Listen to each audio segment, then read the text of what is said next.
So now quickly let us recap what we have learned so far. We have understood what is horary astrology. We have understood what is the fundamental philosophical basis of horary astrology in India. For Krishnamurti Paddhati, how to select the number, what are the different ways in which KP Prashna can be asked, and how to solve a KP Prashna, when to solve a KP Prashna, and what are the different forms in which the KP Prashna can be solved, time chart or number chart. And now we are ready to take chapter number 9. In this chapter number 9, I have given steps of solving KP Prashna chart, and these steps are in a particular sequential manner. Please follow these steps in the same order. If you try to do one step before and another step later, you are going to make mistakes, and in all probability your predictions will not come true. These steps are not devised by me. These steps were taught to me by my guru, who was in turn taught by his guru, and BVN Sharma ji was taught by K.S. Krishnamurti ji directly in his own house. So these rules which you are getting are very important. In fact, these are the steps, not exactly rules. These are the steps that you need to follow. So one step after the other. So I have given you 14 steps to follow one by one. And if you follow these steps, you are going to make a correct prediction. That is my assurance.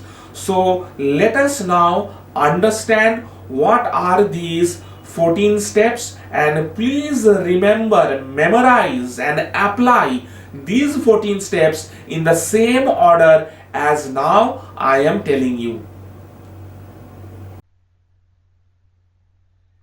Let us now go through all the essential steps in solving a Krishnamurti Paddhati Prashna or Horari chart.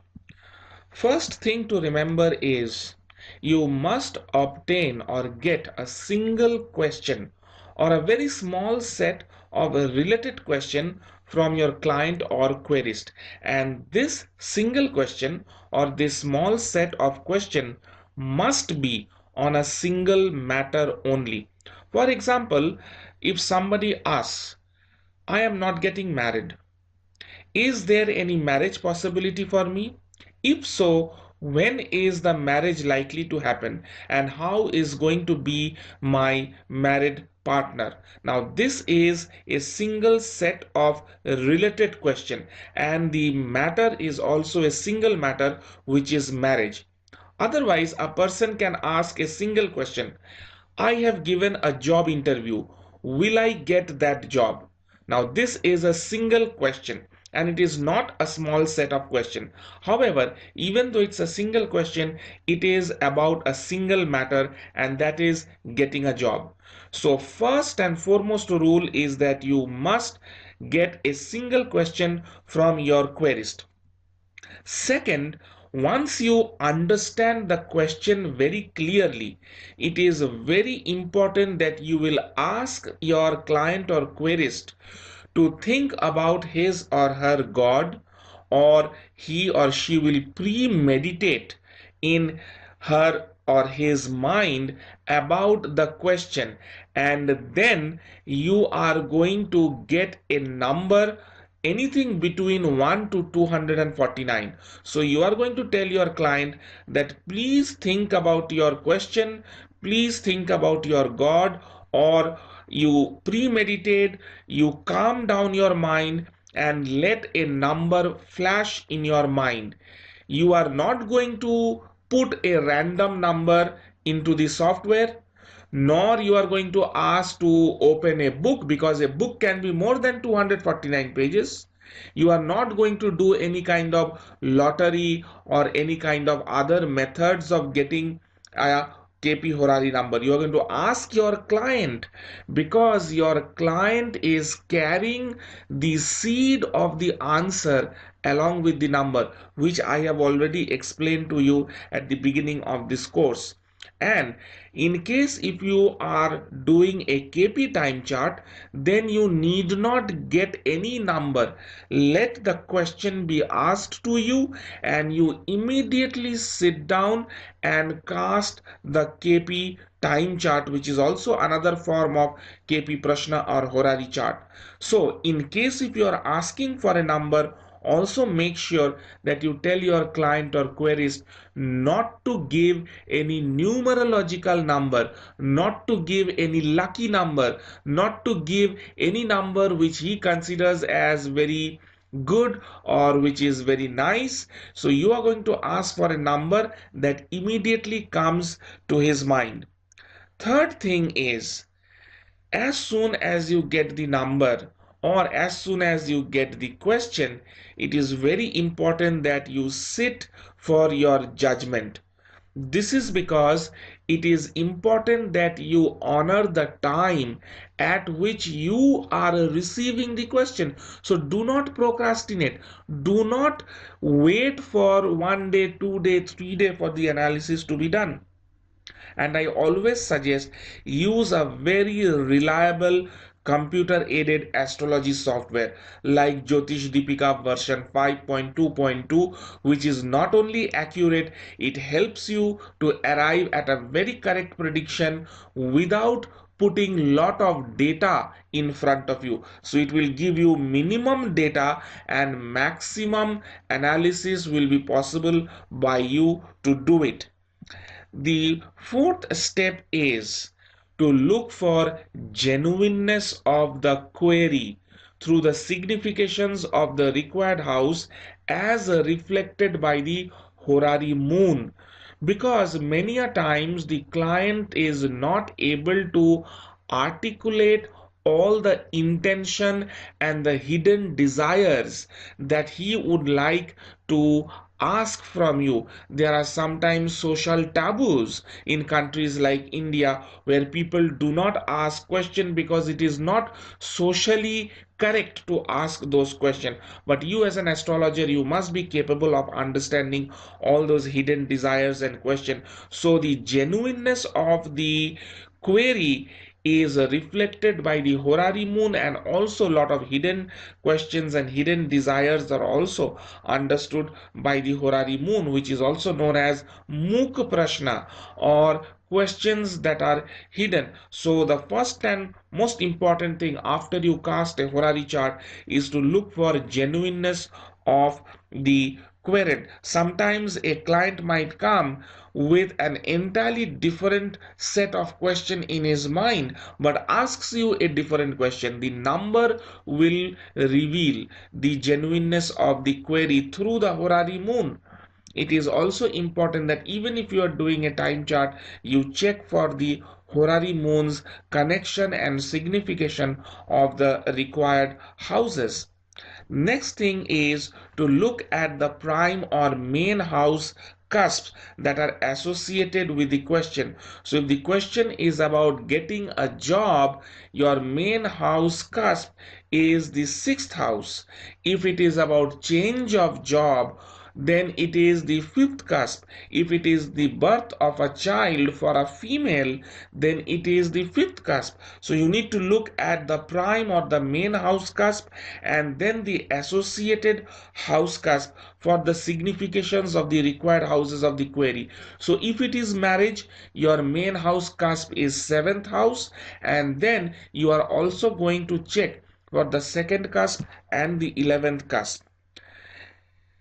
The sixth rule is to look at the 11th house cusp always for all the horary that you are doing. For all the Prashna chart, you must look at the 11th house cusp and whether the 11th house cuspal sublord shows the signification of the required houses of the query, because this will be helpful in understanding whether the desires of the querent will be fulfilled or not. So not only the prime house cusp but also the 11th house cusp must be checked before you give out your analysis.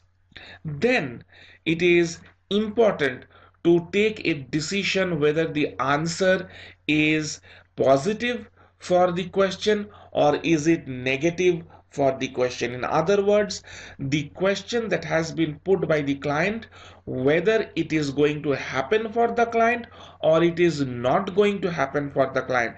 And for this, you need to find out your total significators, your final significators, and then you are going to make your judgment, and I'm going to teach you everything in this video course. But remember the seventh step, that you must be now in a position to take a decision, and that decision is anchored, it is linked with the main house cusp which you are judging along with the 11th house cusp.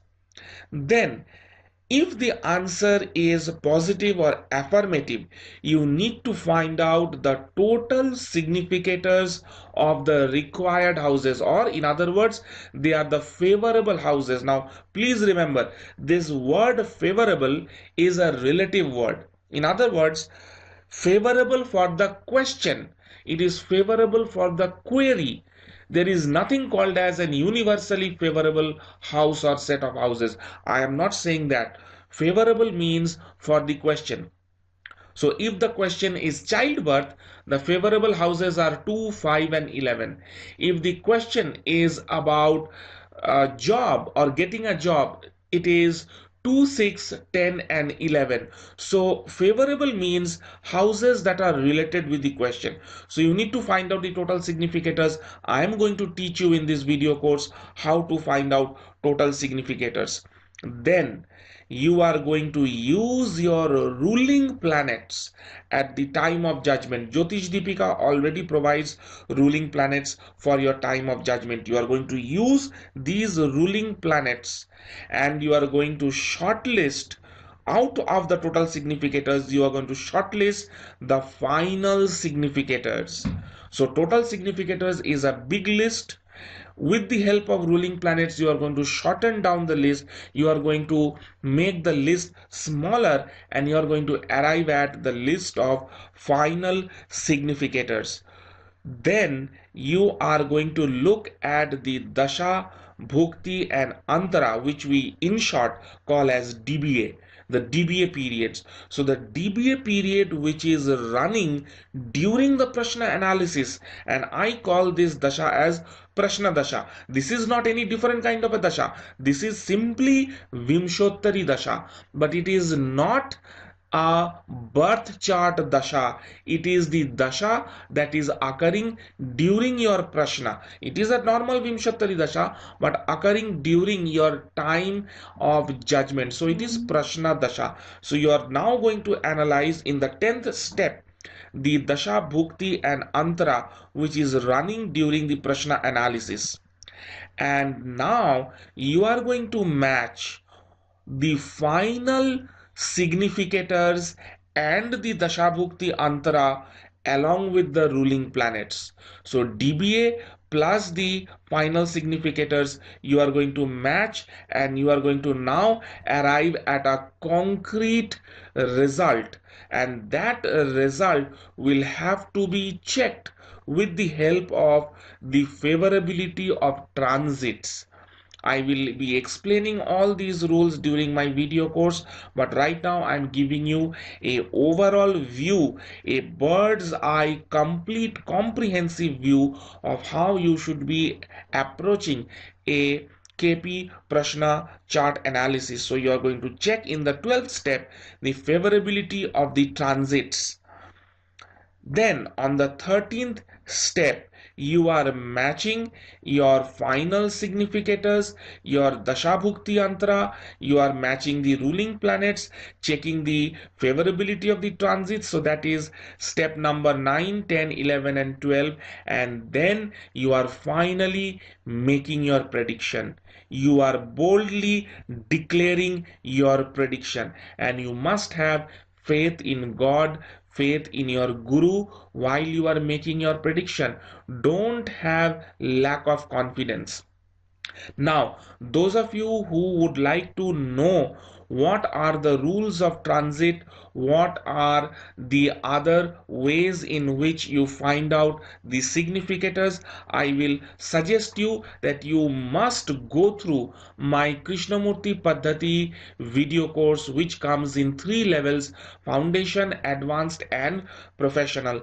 Even then, I would be also teaching you how to deal with transits and how to deal with all the other matters that are required to do a very good analysis of Krishnamurti Paddhati. So please remember these essential steps, and it is very important that you will follow these steps in the same sequence, in the same order as I have told you. If you try to mix or match the order, there is a good deal of possibility that you are going to make mistake in your analysis and you are going to make some kind of a wrong prediction. And all these rules we are going to jointly solve in chapter 18 in a comprehensive case study. So right now I will proceed into chapter 10, and we are going to learn moon's reflection of the querist mind, and all these rules that I have said, we are going to take up one comprehensive study